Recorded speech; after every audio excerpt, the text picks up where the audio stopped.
प्यारे विद्यार्थियों, स्वागत आप सभी का। आज हम शुरू करने जा रहे हैं कक्षा 12 का पहला चैप्टर आवर्त बीजी पादपों में जनन।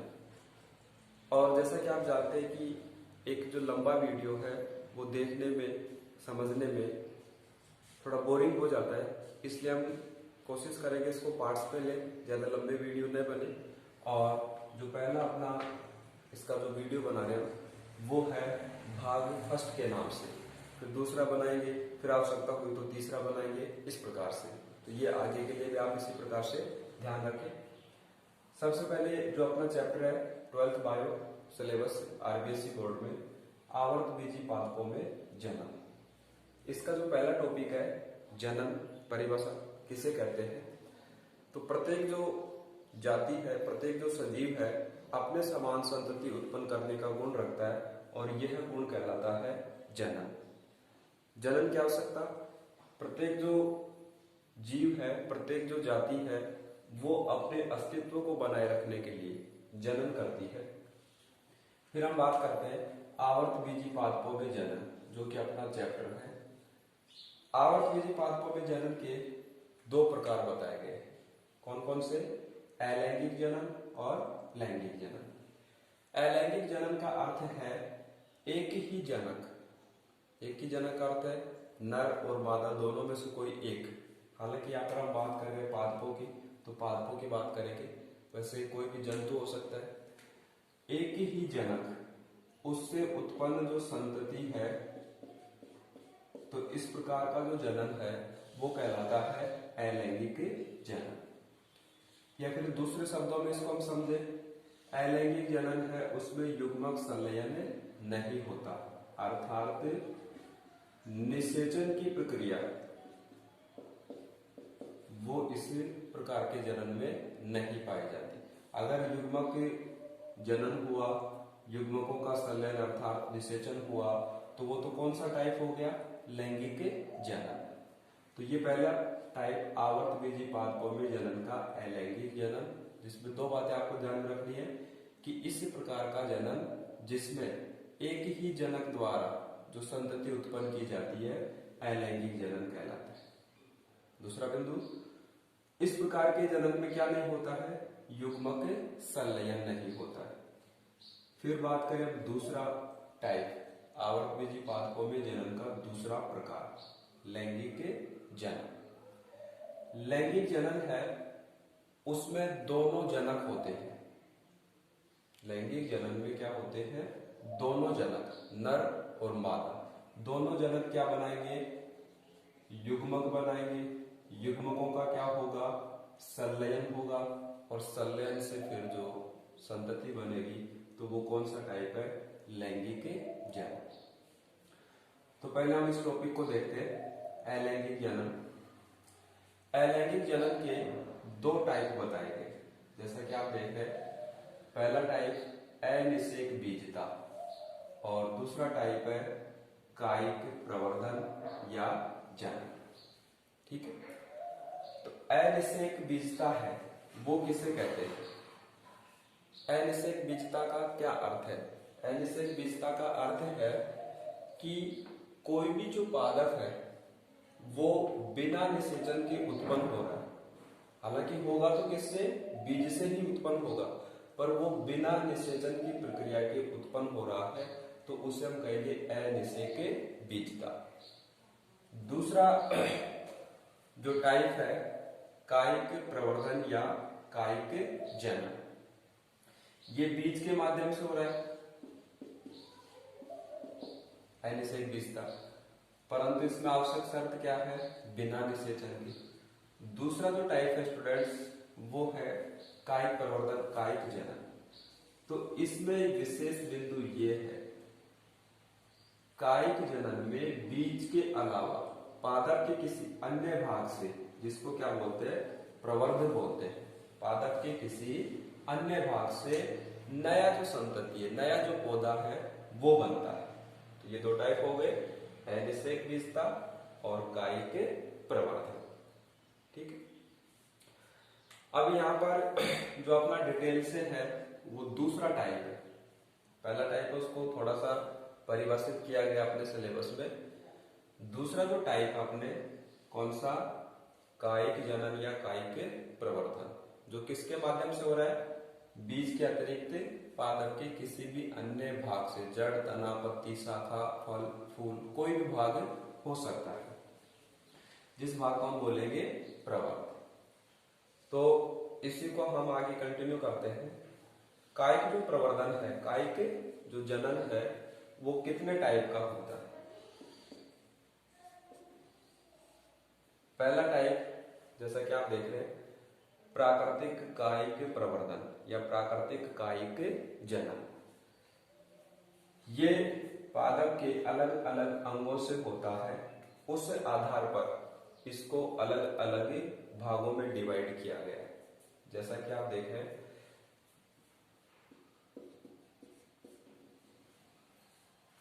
प्राकृतिक कायिक जनन या प्राकृतिक कायिक प्रवर्धन, इसका जो पहला प्रकार है, किस आधार पर डिवाइड किया हमने, पादप के कौन से अंग से नया पादप बन रहा है, प्रवर्ग क्या लेंगे हम, उसके आधार पर। तो पहला टाइप है तनों द्वारा।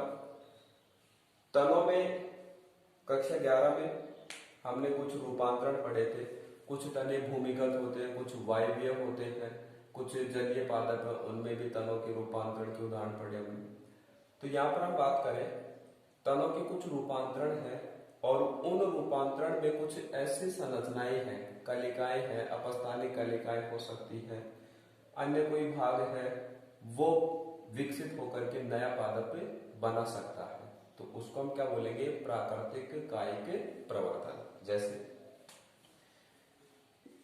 भूमिगत तने, इनमें से ये 2-3 उदाहरण भूमिगत तनों के, कुछ वायवीय तनों के हैं। तो यहाँ पर हम देखते हैं, जो आलू है उसमें इस प्रकार से आपने देखा होगा, जिनको आंखें बोलते हैं, जनन संरचनाएं, कलिका, वो इस प्रकार से विकसित हो जाती है और फिर उससे नया पादप बन सकता है। तो वो भूमिगत तने का रूपांतरण, उसका क्या नाम है, कंद। और उदाहरण हो गया इसका सिंपल आलू। दूसरा इसमें तनों द्वारा में उदाहरण है सल्क कंद, या इसको बल्ब भी बोलते हैं। लहसुन है, इस प्रकार से ये भूमिगत तना है और उसके रूपांतरण से नया पादप विकसित हो सकता है। तीसरा जो टाइप है भूमिगत तनों के रूपांतरण में, प्रकंद, जिसमें उदाहरण ले लिया अदरक। अदरक में क्या, खाद्य के संचय के लिए, खाद्य का संचय करके मोटा हो जाता है जो इसका भूमिगत तना है, फिर उसमें कलिकाएं निकल करके नया पादप बना सकती है। नेक्स्ट है घन कंद। अरबी जो उदाहरण है पादप का, उसमें भी खाद्य संरचनाएं हैं और वो कलिकाएं निकल करके और नया पादप बना सकती है। तो ये तो हो गई भूमिगत तनों के रूपांतरण। फिर ये कुछ वायवीय तनों के, जैसे ऊपरी भूस्थायी। दूब घास का उदाहरण ले, यहाँ पर जड़ें हैं, फिर ये विसर्पी रूप से इस प्रकार से बढ़ेगा भूमि पर, फिर जड़ें, फिर विसर्पी, फिर जड़ें। तो इस प्रकार से ये उदाहरण हो गया ऊपरी भूस्थायी का। फिर है अंतर्भूस्थायी, जो कि उदाहरण है पुदीना का। वो भूमि के अंदर वृद्धि करता है, फिर बाहर निकल करके और नया पादप बना सकता है। ऐसे एक उदाहरण है स्ट्रॉबेरी, जो भूस्थायी है, वो भी भूमिगत विसर्पी लेट करके और फिर अगला जो अपस्थानिक कलिकाएं, रूट्स है, वो निकल करके नया पादप बन सकता है। तो दोबारा से ध्यान दें एक बार, आवर्तबीजी पादपों में जनन, पहला टाइप अलैंगिक जनन, दूसरा टाइप लैंगिक जनन। अलैंगिक जनन का अर्थ है एक ही जनक से संतति उत्पन्न होगी, अर्थात युग्मक संलयन नहीं होगा। दूसरा टाइप है लैंगिक जनन, जिसका अर्थ है कि जो संतति है वो दोनों जनकों से बनेगी, नर मादा दोनों उसमें जनन संरचनाएं भाग लेंगी, युग्मक बनेंगे, संलयन या निषेचन होगा, फिर संतति बनेगी। तो पहले हम बात कर रहे हैं पहले टाइप अलैंगिक जनन की। इसके 2 टाइप होते हैं, अनिषेक बीजता मतलब बिना निषेचन के बीज की सहायता से। दूसरा कायिक प्रवर्धन, बीज के अलावा पादप के किसी भी अन्य भाग से, तो वो पादप का जो भी भाग लेंगे वो भाग क्या कहलाएगा, प्रवर्ध कहलाएगा। ठीक है, अब इस प्रवर्ध के आधार पर कायिक प्रवर्धन या कायिक जनन है उसको डिवाइड किया गया है दो भागों में, एक प्राकृतिक, दूसरा है कृत्रिम। तो पहले हम बात कर रहे हैं किसकी, प्राकृतिक की। तो ये पहला उदाहरण लिया, इसमें कौन सा, तानों के द्वारा। फिर आ जाओ दूसरा उदाहरण, ये प्रवर्ध क्या लेंगे, पहले क्या लिया, ताना। अब प्रवर्ध के स्थान पर किन का प्रयोग होगा, जड़ों का। तो जड़ों द्वारा कैसे अलैंगिक जनन होता है। कुछ पादप हैं अपने, जैसे शीशम, अमरूद, शतावर, ये पादप हैं, उनकी जो जड़ें हैं उनसे अपस्थानिक कलिकाएं निकलती है और वो अपस्थानिक कलिकाएं वृद्धि करके और एक नया पादप बना सकती है। तो ये उदाहरण हो गया जड़ों द्वारा। फिर नेक्स्ट है तीसरा टाइप, पत्तियों द्वारा। यहां भी सेम कंडीशन है, कुछ पत्तियां हैं उनसे अपस्थानिक कलिकाएं विकसित हो जाती है नमी और उनको आवश्यक जो अनुकूलन है वो प्राप्त होने के बाद। जैसे एक पादप है ब्रायोफिलम की पत्ती, ठीक है, ये ब्रायोफिलम की पत्ती है मान लो, तो इससे इस प्रकार से कलिकाएं बन जाएंगी पत्ती की कोर या किनारों पर। तो वो हो गया पत्तियों द्वारा कौन सा, प्राकृतिक कायिक प्रवर्धन या प्राकृतिक कायिक जनन। फिर आगे चले, चौथा टाइप जननांगों द्वारा। कुछ पादप है, जैसे एक उदाहरण यहां पर बता दें आगे, इनमें जनन संरचनाओं के स्थान पर कुछ पत्र प्रकलिका, जो पुष्प कलिका होती है उनके स्थान पर ऐसी संरचना पत्र प्रकलिका, वो संरचनाएं विकसित होकर के नया पादप बना सकती है। तो ये जो सारे टाइप है वो किसके उदाहरण है, प्राकृतिक कायिक जनन, या जिसको प्रवर्धन के नाम से भी जानते हैं, प्राकृतिक कायिक प्रवर्धन या जनन। फिर हम बात करें दूसरे टाइप की। ये पहला टाइप हो गया किसका, कायिक प्रवर्धन का, प्राकृतिक। फिर ये देखिए नंबर बी, दूसरा टाइप कृत्रिम कायिक प्रवर्धन। पूरा नाम लिखिए इसका, कृत्रिम कायिक प्रवर्धन। इसमें पहला जो तरीका है वो है कटिंग लेकर के या कर्तन।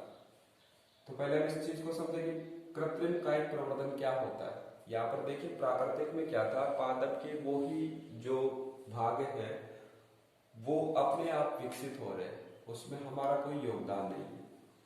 कृत्रिम कायिक प्रवर्धन में क्या है, मानव के द्वारा या मानव निर्मित विधियों के द्वारा जो जनन के माध्यम से नई संतति, नया पादप है वो प्राप्त किया जाता है। तो वो कौन सा कहलाएगा, कृत्रिम कायिक जनन या प्रवर्धन। जैसे कटिंग या कर्तन, कोई पादप है, इसके उदाहरण बताया हमने गन्ना। गन्ना का एक स्तंभ ले लिया हमने, और स्तंभ एक आवश्यक शर्त क्या, उसमें एक या दो पर्व होने चाहिए। जैसे पर्व है, पर्व संधियां है, तो पर्व संधियां होनी चाहिए उसमें।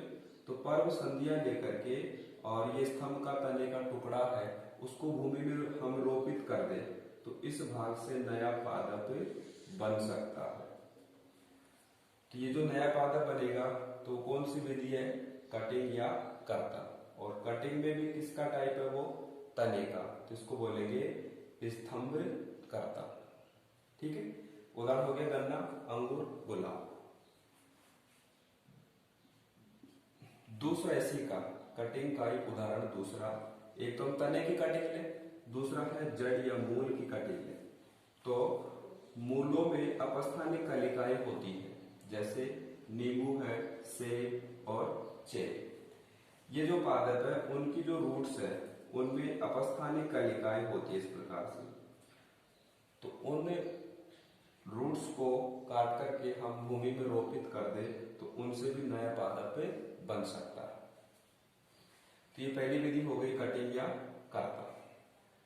कृत्रिम कायिक प्रवर्धन की दूसरी विधि दाब लगाना।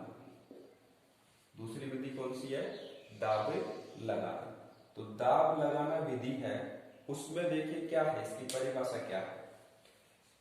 यहां पर हम क्या कर रहे थे, कर्तन या कटिंग में मुख्य पादप से अलग कर रहे थे सेक्शन या जो कटिंग ली थी, चाहे वो स्तंभ की हो चाहे वो मूल की हो। दाब लगाने वाली विधि में क्या है, मुख्य पादप से अलग किए बिना अपस्थानिक जड़ है उनके निर्माण को प्रेरित किया जाता है। मुख्य पादप है, मान लो ये इसकी कोई शाखा टहनी है, अब इसको अलग किए बिना इसमें यहीं पर हम क्या करें, ऐसी कोई विधि अपनाएं किसमें अपस्थानिक जड़ें हैं उनका निर्माण शुरू हो जाए। ठीक है, तो उसको प्रेरित करना और फिर उसको प्रेरित करके फिर बाद में काटते उससे मुख्य पादप से, फिर प्ररोह बन, प्ररोह से पादप पूरा। तो इसमें दो विधियां हैं, एक है टीला दाब और दूसरा है वायु दाब या गुट्टी। तो ये विधियां कौन सी है, ध्यान दें। जो टीला दाब विधि है उसमें क्या करते हैं, जैसे उदाहरण होता है चमेली और मोगरा। ये पादप है, मान लो इसकी ये शाखाएं हैं, ये भूमिगत भाग है। अब ये एक शाखा है, उसको इस प्रकार से भूमि में हम रोप दें मोड़ करके। ठीक है, तो ये भूमि में हम यहाँ पर रोप देंगे तो इससे है अपस्थानिक जो जड़ें हैं वो बन जाएगी। फिर बाद में इस भाग को यहाँ से काट करके और फिर नया पादप इससे बना सकते हैं। ठीक है, तो ये तो है टीला दाब विधि। दूसरी जो वायुदाब विधि या गुट्टी विधि है उसमें क्या करते हैं, जैसे उदाहरण हमने अमरूद और अनार, इसमें मान लो कोई बड़ा पादप है तो उसकी एक शाखा है कोई, उस शाखा पर कोई रुई, टाट, दरी, बोरी है, वो बांध दे इस प्रकार से, और उसकी एक ऊपर वाली जो शाखा थी उस शाखा पर कोई पानी की व्यवस्था कर दे और वो इसमें बूंद बूंद पानी आता रहे। तो इसमें भी क्या होंगी, जड़ें विकसित हो जाएंगी, अपस्थानिक जड़ें। फिर बाद में इस भाग को यहाँ से काट करके और फिर भूमि में रोपित करके नया पादप विकसित कर सकते हैं। ठीक है, तो एक बार बोला है समरी इसकी देख ले पूरा जो अभी तक पढ़ा हमने। आवर्त बीजी पादपों में जनन, पहला भाग पढ़ रहे हैं। आवर्त बीजी पादपों में जनन के दो प्रकार बताए हमने, अलैंगिक और लैंगिक।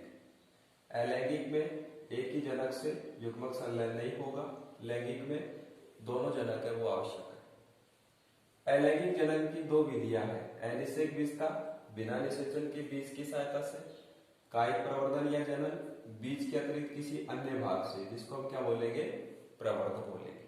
ठीक है, फिर इसके दो टाइप है, प्राकृतिक कायिक प्रवर्धन और कृत्रिम कायिक प्रवर्धन।